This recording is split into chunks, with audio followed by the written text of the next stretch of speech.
Hey, quick note. Hey, quick note to younger Seth. You own the worth of your earth. What you talking about, Seth? Hey, quick note to younger self. Hey, quick note to younger self. Hey, quick note to younger self. Hey, quick note to younger self, honey. Check it out. Tell me what you think. Quick note to younger self. First of all, happy new day. How you doing? Win the day. Stop doubting yourself. I like that shit. How you doing? Nurture your aspirations. You realize how much freaking control you have over your value and stop looking for outside validation? Your life freaking changes. But if you hate me, I 110% won't give a f. Control the worth of your earth, Taylor. How do we drop the mic when we're wearing them? That's it. Just stop worrying about the outside. It all comes from the inside, and you control that.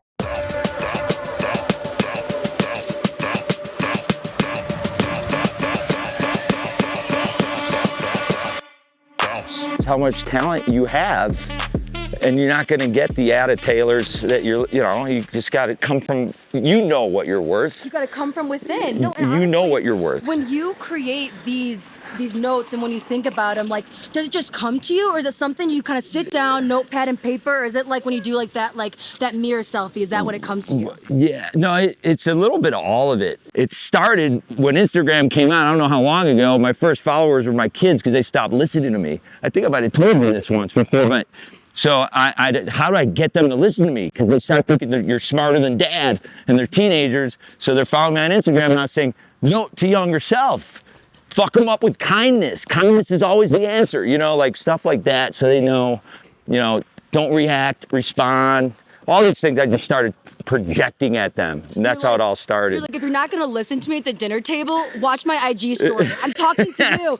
Brooks Reed and Chloe, that's where you're gonna hear from him, okay? Dad has some good drops of wisdom. I had a basketball coach in high school who's the biggest mentor of my life. His name's Jerry Wainwright, and he would always, kind of drop just wise nuggets, about you get, just basic stuff. You get out what you put in, man.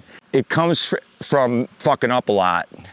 Anytime you fuck up, you learn something if you're evolving, right? So I think I fucked up my fair share in my life. You brought about your mentor in high school. Another one, Wexler, he talked about how he told you never sweat the small stuff. Yes. What is something you finally stopped sweating? Oh, just what we just were talking about. I used to be a pleaser, and I get that vibe from you too a little bit. You want to make people happy, and that can really fuck you up because when you're dealing with people, a lot of people, myself included, with unresolved issues and bad days, you're just not going to make them happy, and that sweating that and letting that go is stop worrying about making other people happy. You're speaking to me right now because I've been posting some videos, and you get a bag of people that are just gonna troll you. And I'm getting those trolls right now, and my mom will text me and she's like, I wish I could be there so I could just tell them off. And I'm like, you gotta have the thick skin, which I'm still taking time. I'm not fully thick, but I'm getting there. This is reminding me to not worry about what people think, because if they're gonna take the time to comment on my page, like, what are they doing today? It's actually a compliment. It's actually a compliment. If they're talking about you in any way, shape, or form, good, bad, or ugly, that means you're relevant, right? And you're giving them storyline, so to speak. Let's keep giving them a storyline, because we got a lot of storylines to give, Seth. I have a feeling. So you actually brought up how you F up. One line that really hit me was you said, explore, F up, learn, laugh, chase, repeat. What detour ended up being the biggest gift for you? I got married at a young age. I think I fucked up as a husband. I was a great dad. I gave everything to my work. I gave everything to my kids, and I didn't at a young age necessarily give everything to my wife. It's hard to be the best as a dad, as a husband, and as an entrepreneur. Something's gonna give. And so I fucked up being a husband, and when we got separated, I worked on myself and really was able to do the introspective work that I highly encourage people to do to be the best version of themselves and not compromise any of those things. Well, even for you just saying those things, like you've been so vulnerable from season 1 on, you and Meredith in general, about your relationship. And I feel like it's so refreshing. Even you just saying that now, not a lot of men would say that. Like take ownership of like being a quote unquote a bad husband or having those trials and tribulations because like they don't want to admit it. So like, was there ever a time where like it was so deep in you that you didn't want to admit it, but then you just, it felt like, once you did, you could really like become your best self? It's a great question. I think most of the time, and for the first 15 years of my marriage, I don't need therapy. Meredith said, maybe you should get some therapy. We should get some couples therapy. I don't need that. You need that, right? I was denying it, and I wasn't growing as a husband. She had to leave me, right? Like it's like, hey, you're not going to be willing to work on it. So it was a bit of a traumatic thing, which, when you realize in those dark times, that's the greatest growth happens, right? You have to kind of break to become stronger, and the bottom is the greatest place to learn. Almost like embrace the breakdown because it's a breakthrough. 100%. I swear last month, Seth, Taylor, you're an open book, here she goes. But I'm with you, you're being open book, I'll do it too. I swear, I had like 3 weeks where I was just like down in the dumps. I wasn't myself. You beat yourself up because it's like, I'm this positive, happy person, but I'm not like, then you're like, it's this cycle of disappointment. Like, where are you? Come out today. And like, you're not. But I feel like that was that breakthrough, to then like come out on the other side. And I'm feeling, so much better. Did you have someone to talk to? Yes, my sisters are my best friends, my husband, of course, my parents. And I feel like, knowing I was going to interview you, I said, this is going to be some wisdom. It's going to drop on me and bring me back to life. Yeah. No, I'm proud of you for getting through that and talking. Me too. And yes, I didn't, at that time, I don't have sisters, so I had to go to therapy, which I highly recommend. I denied it forever. The thing with therapy, hire fast, fire faster. If you don't feel the vibe of the therapist, there's like a million of them. It's like ice cream. So hire fast, fire faster. Chicago reference. Yes. I'll wait in that line all day after Topo. No, just after Topo. We gotta get into Topo Gigio. No, it's so true. Actually, so I did go to therapy too, and I finally feel like I found someone I liked. Nice. But I agree, like, if it doesn't work with someone in general, even in everyday life, like I can't be around certain people. It's like, if you're not gonna put in what I'm putting in, then like, that's fine. I'm not gonna be everyone's cup of tea. You're also not gonna be mine. And so I feel like it's kind of the same way for a therapist. 1,000,000%. Yeah, that's well said. A line you always say, we're exactly where we're supposed to be when we give it a hundo P. What helps you trust that philosophy the most? Yes, no, you're a manifester, right? It's the people that like aren't well-intended, that are like well-intended, and then they're not exactly where they're supposed to be. Right? Yeah. You're in a fucked up place because you got yourself there. You know you're bad out there. If you're 100% kind, well-intended, and don't have dark, horrible thoughts, if you have those, go get some help. But if you're well-intended, you're exactly where you're supposed to be. The universal energy is going to fucking pull you through every single time. It's dark. That's when it's hard, and you lost your fucking job, and your wife leaves you, and this sucks, life's horrible. No, that's exactly where you're supposed to be. When you get the email of no, it's rejection's that redirection. Yes. I'm sorry, are we like Gary Vee today? We are. Well, hang on, it's not even Gary Vee. It's a Seth Marks original, okay? But I feel this motivation today. No, thank you. I'm an inspo. I just love it, man. I eat it all up, and I think if we control our energy, like you were talking about, rationalize the people around you, hire fast, fire faster with friends too. Like, get them the fuck out of your vortex. Create an incredible, healthy, positive energy vortex. And it might only be 2-3 people. Might just be your family and your husband and one great friend. And you. And me, yes. And then go far. Obviously. And then pedal down. Yes. Pedal down. No, because who you surround yourself with is like who Everything. you think of yourself. Right? You are who you hang with. Yes, you are who you hang with. And that's why we really hit it off, because, Chicago people, they stick together. So we knew that from day one. Okay, when your note to younger self energy is a little quiet that day, it's just not hitting for you, who helps you bring you back to your center? I start every day, literally almost every day, except today, because I was a little hungover. Towel, baby. I saw you last night. Towel. You're texting me, and I'm like, woo, you went to towel last night. I need 30 more minutes just to get this engine going. But the gym. That gym is the sanctuary, and I highly recommend it. Like, there's no excuse unless you have a health reason to not get your vessel in shape. The spirit and the mind and the emotions, state of being will all follow. Okay, I'm so impressed. I didn't know you were bilingual in English and kindliness. So, was Meredith onto that right away, or did she discover it after a couple Malort shots? What's kindliness as a language? That's on your LinkedIn.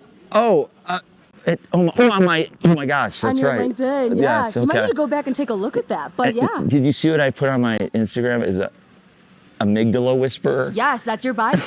No, there's so much to unpack with you. The lines you create that are like on your LinkedIn, on your Instagram, like I'm taking note when I make my bio. It's like, don't even go to ChatGPT. Look at what Seth's creating, and that'll help you craft your tagline. So tell us about the amygdala whisperer. When did that come to you? You got to get control of that thing. The amygdala is that little almond shape that sits in the middle of our brain that wants to just fight and react to everything. You guys know about the amygdala? Oh yeah, I mean amygdala hijack, yeah. Yeah. Controlling the amygdala. Winning the day requires containing the amygdala and not reacting to stuff. So being the amygdala whisperer, it's like wrestling like an alligator. Yeah. And that's what life is. We're just constantly wrestling that thing, and it's like That little almond will fuck us all up. we're gonna come on top at some point. Okay, so you live by. Speaking of like, Is it pop-ups- okay if I speak French? Yes, Okay. of course. Be you. I would never ask him to be anything but himself. I didn't know if you were going on PBS with this. Or... No. But hey, PBS, if you want me, we'll take you. You live by the biggest room in the world is room for improvement. Yes. So what's something you're genuinely excited to grow into right now? Oh, that's an amazing question. I'm so excited about my kids. Like, the greatest privilege in the world is being a father, like, and being a dad. And so seeing them grow and chase their own dreams and just being alive to be their biggest cheerleader and watch that is something that I'm most excited about. Well, and that's so special too, because your dad, you have talked about, just made sacrifices for you so you could chase your own dreams. So do you feel like your dad kind of instilled that in you, so you would want to chase those dreams also for your children, and then they can believe in themselves as well? 100%. Like your dad, I'm sure, growing up in the 70s, 60s, 80s, time to make the donuts culture. You get out of bed, you go to work, and you make a better life for your kids. And that's just the way I grew up. And my dad taught me. He was one of those guys that grinded hard, and the world is your oyster, son. You just got to get after it. And then, you get out what you put in. And so I think the worst thing you could do is not encourage your kids to project what you want onto them. I think that there's a lot of parents that try to vicariously live through their kids. Like, I'm not one of them, because I've seen how painful that can be. But you're gonna totally reps Brooks Marks today. Yes. Show the tracksuit. That is what's up. They're called Bravo Dad Goals. Can you give us an inside glimpse into what the conversation with your dad was like when you told him you wanted to play for the, forgive me, Saskatchewan Roughriders?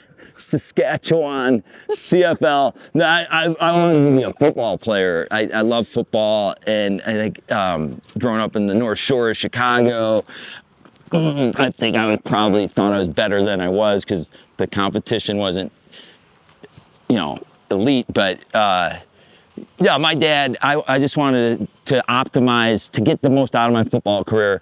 Went and tried to walk on in college. First day of contact, got my bell rung, concussion, retired, transferred to the University of Arizona, and had the best 4 years of my life. But so my dad knew I wasn't going to be a football player. Well, first we were at Long Beach with those other SAE, other dreamers. So you kind of jumped around and met some really cool people. You did your homework. It's amazing. Yes, I went to Long Beach State from Highland Park High School. It was the only place that was D1 that would let me walk on. And Tyrell Davis, who was a Hall of Fame running back, was there. And I just thought it was just some guy from Compton. And he blew me up. So I realized, if this guy at Long Beach State, this little shitty school, what's it gonna be like with these other schools? I'm getting out of here. Yeah. I went to Arizona, but. What plan Bs kick the shit out of your plan A? Plan Bs are the best. I think because you gotta reinvent yourself. and get up. And I think people always, the bounce backs much greater than the comebacks are always the greatest. So I think plan B, I never thought like my wife and I would get separated, almost divorced, and it became like a plan B, and it's never been better. Like if we didn't do that, that plan B has been amazing. I mean, there's a lot of plan Bs that have worked out. I just trying to turn around a company called Big Lots, and it didn't make it. So my plan B ended up joining a firm that is one of the biggest liquidation firms in the world. Never thought that was gonna happen for me, and now that's been amazing professionally. Congratulations. Yeah, thank you. That's what's so exciting too, is people don't really know that side of you, Seth. Like when you looked at your LinkedIn, you're like going to conferences, you're presenting. When you go to these places, are they like, hey, Seth, like that's really interesting. Thanks for motivating me in my business today. But like, we just saw what went on at Bravo last night. Like, how do you live those two worlds? I try not, if someone in my business life brings it up, I'll engage, but otherwise I never bring it up because that's my wife's life, and I'm there to support her, and I get paid bupkis, so I don't talk about it. You are definitely the husband people know and love. Watching Meredith step into this DJ world, okay? You said the best things in life are the ones that you don't see coming. What is something you're quietly hoping is next for you? For me, I'm just so happy. I've never been happier. You know, when you raise your kids and you get them educated, and none of them are assholes. Check, check, check. And they're working hard and they're hustling. Meredith keeps the energy in her. I mean, she's so ambitious, and like there's 8 pennies down independently and as a family. And so I'm just excited like you, I just love life. Being present. And, yeah. You always vocalize that. One breath at a time, win these breaths right now. Right? One at a time. Let's enjoy it. Let's enjoy the moment. Did being on camera make you perform or get honest faster? I believe in, the only state of being is authentic. You can't live in a bullshit world. There's a lot of bullshit in the world, a lot of BS people. And so I think having a camera, I act like I don't care, right? And so. Like you almost don't notice it? Like, do you even notice this right now?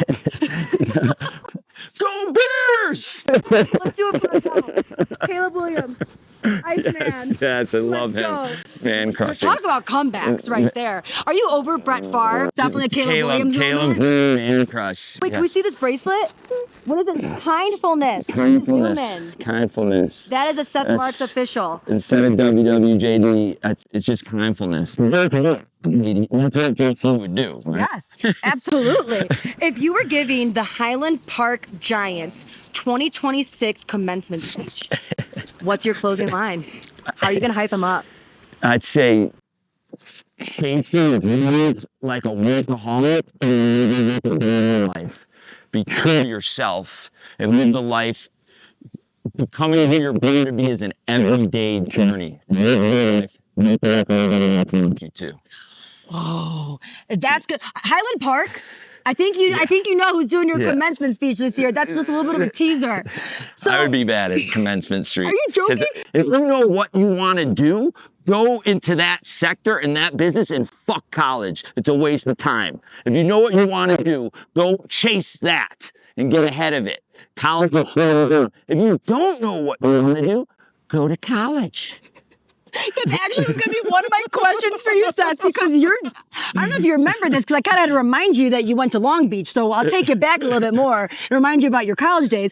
But you double majored in sociology and also not letting your education get in the way of your education. Yeah, not letting school get in the way of my education. Yes. So I feel like that's kind of your advice to people. Just take your own path. Don't let school be the lead. School puts everybody in the boxes and commoditizes the whole behavioral science of humans. Like, the individuality is our gift. I feel like school takes our individuality away. Yes, and kind of like you said, puts you in a box, or like makes you feel like, oh, I shouldn't be doing this, or I should be doing this. So, okay, if Andy called and said, Real Housewives of Chicago, how quickly are you and Meredith packing your bags? As long as they're filming it in the summer. I love Chicago. It's in my blood. I'll die on the mountain for Chicago. But the summers in Chicago, greatest city in the world. Greatest. In the world. But the winter, unbearable. It's negative like 30 this week. I left the Midwest right now and it's warmer here. Speaking of Chicago, where could if I was out in Chicago and you and Meredith were also there, where would I find you two on a night out? Topo Gigio is my favorite restaurant in the United States, family owned. Everything comes from the heart in there, and it's just great energy, great vibe, great food. So they got an outdoor bar, an indoor bar. When I was separated from Meredith, that was like, I would just go there every night because I don't cook. You know what's great again?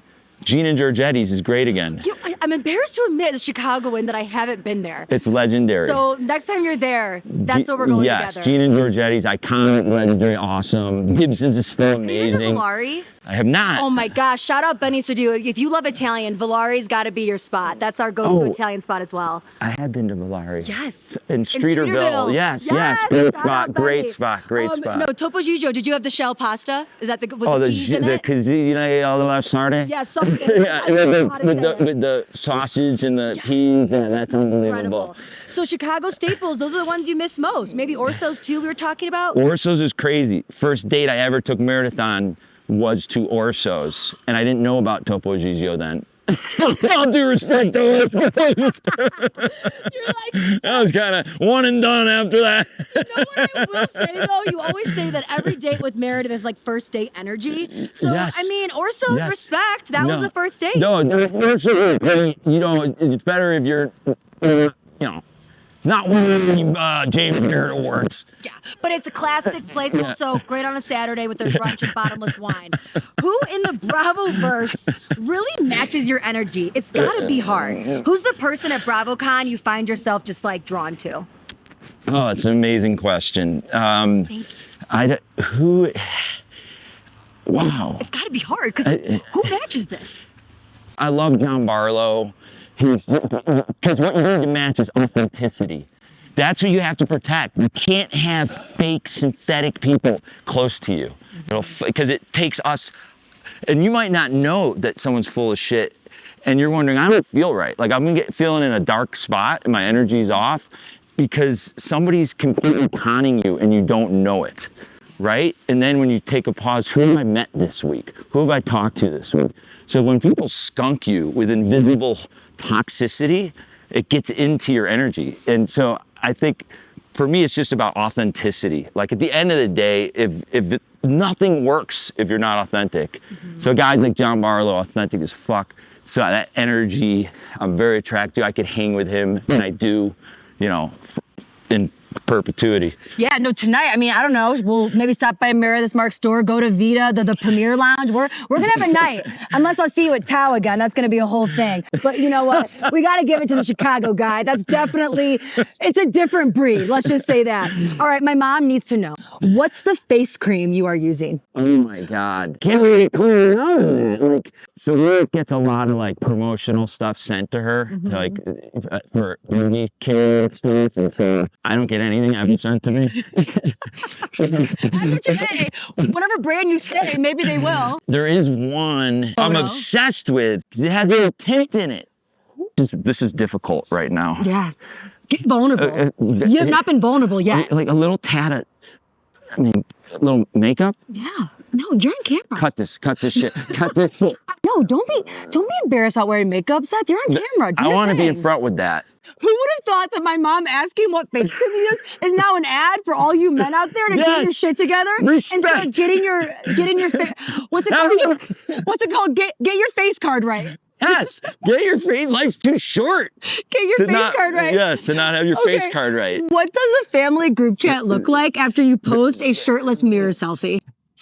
What does what are Brooks, Reed, and Chloe texting you? They're not fans of that. They're not fans of that. Like I'd be like, hey, great. Thank you.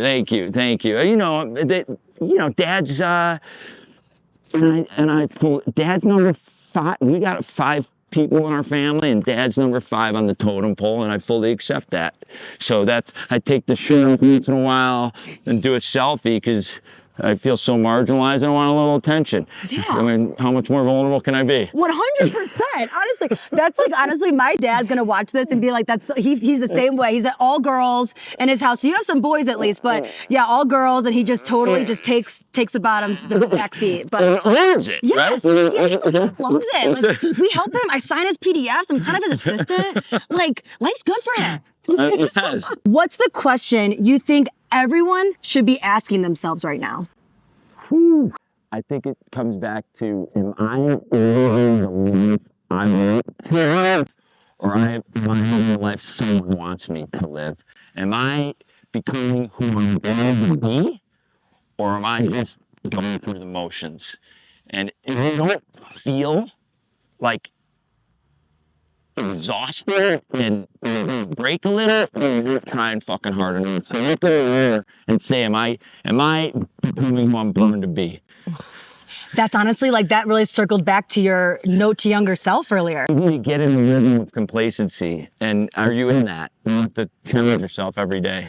No, seriously, the challenging of yourself. Like, you posted something that I really like. People who, like, don't get uncomfortable, like, you're not growing. Like, you're used to the discomfort, and I really take that in. I admire, and that, I think, honestly, game recognizes game, and I admire seeing you out here at these Sundances, hustling. Seeing you do that is so admirable, and I want to ask you, like, where, because I want to manifest it, because I think you have so much talent. I've been around a lot of these journalists, just my whole life, seen some great. I was in sports. I worked at the Score in Chicago. I did sports, but I've been around journalists, and you're unique. Thank you. So it's not easy. It's such a hard, there's only X amount of, openings and jobs and roles, whatever. So put this out there. Yes, Put this out there. In 5 years. In 5 years. So you can look back at this and say, you put it out there, you manifested it, and you went and got it. Where are you going to be in 5 years? Well, where I see myself, honestly, is doing a show that's on Netflix or a streamer that's similar to what we're doing right now. Me stepping into someone's world, they take me along into their life. I try their thing. I love talking to everybody, trying everything, and then, of course, interviewing along the way. But for me, it's an experiential talk show. I love it. Raw, authentic, people that can be vulnerable. I love it. I love it. Thank We'll just get one title sponsor, and I think we can get to year 5 in next week. 100%. Meredith Marks store, Big Lots. What do you say? Do I got a couple of them already here? Yeah, we'll find one. We'll High find West them whiskey. here. So we started with your note to younger self. I asked you to do some homework by preparing that. I'm going to do some for you as well. So here's my note to younger self. Are you ready? Yeah. Hey, note to younger self. Stop treating life like a race. We gotta slow down, notice the little wins, and laugh at the detours, because that's the best part anyways. Yes, amazing. I love my that. I love gosh, that. thank You have to lighten like all these tight asses out there. Like, you gotta lighten it to enlighten. Right? Lighten up to enlighten up. Yes. Laugh at the detours, right? It's the best part. Life's a big ass joke. It really is. Seriously, Yes, I yes. love that. Life's a big ass joke. That's what I'm taking away with It this. is. And you know what's not, though, is the hate that's out there. And so I think, I don't have a solution for that, but we just love out there, right? Because you have so much authentic, loving energy and positivity. That's how we crush the hate. Well, right Crush back the at hate. you. I'm telling you, you were so kind to me from day one I met you. You literally open arm, welcomed me in. Well, Seth, any final words to the camera that you don't ever see or notice? Oh my God, there's a camera here? No, this was amazing. Taylor takes. I love it. Plan to happen much shorter than that. Let's go. No to younger Seth. No to younger Seth.